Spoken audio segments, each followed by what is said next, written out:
Isang mahabang daan ang tinatahak ng aming sasakyan patungo sa Cavite.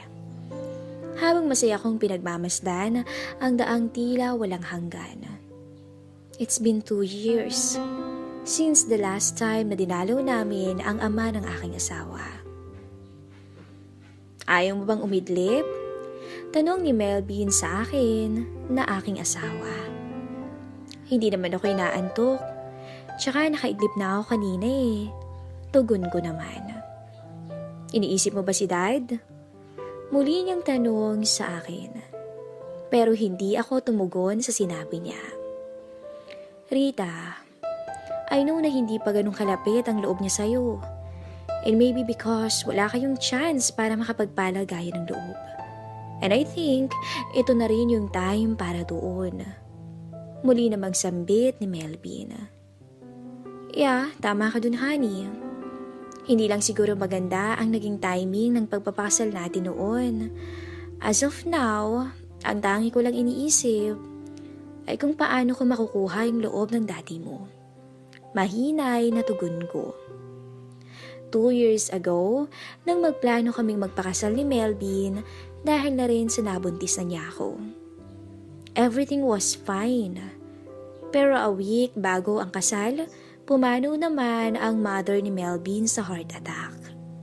Plano ko sana na ipagpaliban ang kasal namin nung time na yun. Kaso lang ay hindi pumayag si Melvin.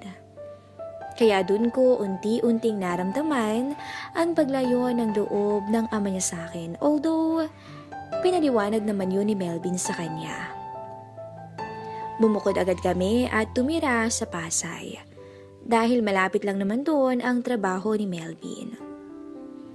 Ang ama ni Melvin ay naiwan na sa pag-aalaga ng kanyang bunsong kapatid. Matanda na rin siya, pero at his age of 65, kitang-kita ko naman na talaga namang may kalakasan pa siya. Pero ang malaking pagbabago ng matanda ay yung naging malungkutin. Sobra niyang dinamdam ang pagkawala ng asawa niya. Isa ring pangyayari ang hindi namin inaasahang mag-asawa. Dahil 1 month later, ay nakunan ako. Iyon ang nakakalungkot na pangyayari sa amin ng asawa ko. At matagal din bago ko nalampasan ang pangyayaring iyon. Hindi agad kami nag-anak dahil na rin sa advice ng doktora. Dahil doon, tuluyan na kaming hindi nakadalaw sa ama ni Melvin. Pero ngayon, ikinasal na rin si Ted, ang bunsong kapatid niya. At kakaalis lang papuntang New York para doon muna manirahan. Kaya wala nang may iwan kay Dad. Nag-decide kami ni Melvin na kami naman ang humalili sa pag-aalaga sa kanya. 2 p.m. nang dumating kami sa subdivision na tinutuluyan ng matanda. Nakakatuwa ngang makita na sinalubong pa niya kami. At dahil walang kasama siya sa bahay, ay siya pa ang nagbukas ng gate sa amin. Isa pa sa kinahangaan ko sa kanya ay yung nagawa pa niya kaming paglutuan ng ulam na siya naming pinagsaluhan sa aming tanghalian. Dad, sabi ko naman sa'yo na ako na yung magluluto pagdating namin dito, di ba? Masayang wika ni Melvin sa ama. No, my son, that's okay. Mahaba rin ang binyahin niyo eh. Mahinay na wika nito. Pansin ko lang nung time na yun na hindi niya ako gaanong tinitingnan. Naisip ko tuloy marahil ay masama pa rin ang loob niya sa akin. After naman noon, ay agad naman kaming tumungo ni Melvin sa aming magiging silid. Sapat naman ang laki ng kama para sa aming dalawa. Pero hindi ko naman siya masyadong makakatabi kasi babalik rin naman agad ang asawa ko sa Pasay para magtrabaho. Sabado noon, nang kami makarating sa Cavite at Sunday naman ng hapon, ang balik ni Melvin sa Manila. Kinabukasan, mga 5:00 ng umaga, agad na akong tumayo para maghanda ng agahan. Sa 1 oras na lumipas, naging abala ako sa paghahanda noon. Naging hilig ko na rin yung pagluluto, lalo na nung madepress ako nang makunan ako sa first baby namin. 6:30 a.m. nang matapos ako. At pansamantala lang akong nagpahinga sa may garden ng bahay. Napansin ko sa mga oras na yun na may mga magagandang bulaklak sa garden. At naalala ko nga na mahilig nga pala ang nanay ni Melby na mag-alaga ng mga bulaklak dati. Pero ang kahanga-hanga lang ay na-maintain yun ng tatay niya. Sa pagkamangha ko sa mga bulaklak, ay hindi ko napansin na nandun na pala ang matanda.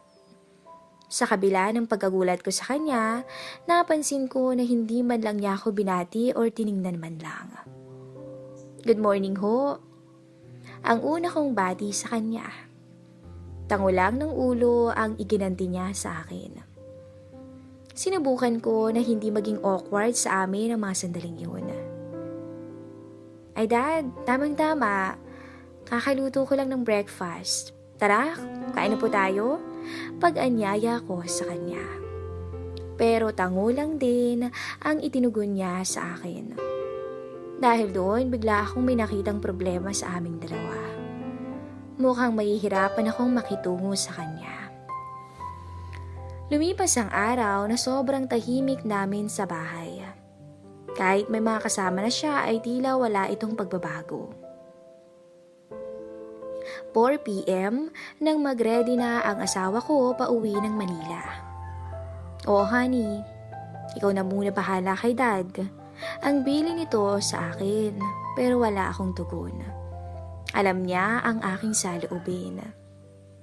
I know, mahihirapan ka, but I'm sure na makukuha mo rin ang loob niya. Malambing na wika ni Mister. Kaya mo yan honey, ikaw pa, dugtong pa nito. Don't worry, Han. Gagawin ko rin ang lahat, makuha ko lang ng loob niya. Masayang tugon ko naman sa kanya. Ilang sandali pa, ay agad nang bumiyahe si Melvin pauwi ng Maynila. Mahaba pa ang oras sa araw na yun, kaya nag-isip-isip ako ng gagawin sa bahay. Pero naabala ako ng aking pag-iisip nang tawagin ako ng matanda mula sa kanyang kwarto. Nagpatulong itong magbuhat ng ilang magagaan na gamit para sa pag-gardening. Napansin ko rin na medyo magulo ang ilang mga gamit niya. Okay lang po ba ayusin ko yung kwarto niyo? Tanong ko sa kanya. Matagal man bago tumugon ay sumugot naman siya. Sige iha, mas mainam nga siguro na maayos naman yan ng isang babae. Tugon niya. Masaya ako sa naging sagot ng matanda. At least kahit papaano ay kinausap na niya ako. Wala naman siyang ibang gamit sa kwarto kundi mga libro sa paghahardin. Tila yata ito ang naging focus niya after mamatay ng kanyang misis. Sa gitna ng aking pag-aayos ay isang libro ang pumukaw ng atensyon ko. Binuksan ko yun at doon ko nakita na diary pala. Lalo akong nagka-interes na basahin yun, pero hindi sapat ang oras ko para mabasa lahat ng nakasulat roon. Kaya dinala ko ito sa kwarto ko. Hindi ko alam kung bakit ko yun ginawa. Siguro dahil wala lang talaga akong magawa sa bahay. Dumaan ang hapunan sa amin ng aking biyanan at tahimik kaming kumakain. Balik ulit kami sa katahimikan sa aming dalawa. 8:00 ng gabi nang matapos akong maligo. Gusto ko na ring mahiga at makapagpahinga sa araw na yun. Nakasando lang ako ng puti at short na puti nang maglakad ako patungo sa kusina para uminom ng vitamins. Binuksan ko ang ilaw dahil medyo madilim. Pero nagulat ako nang nandun siya at umiinom ng gatas.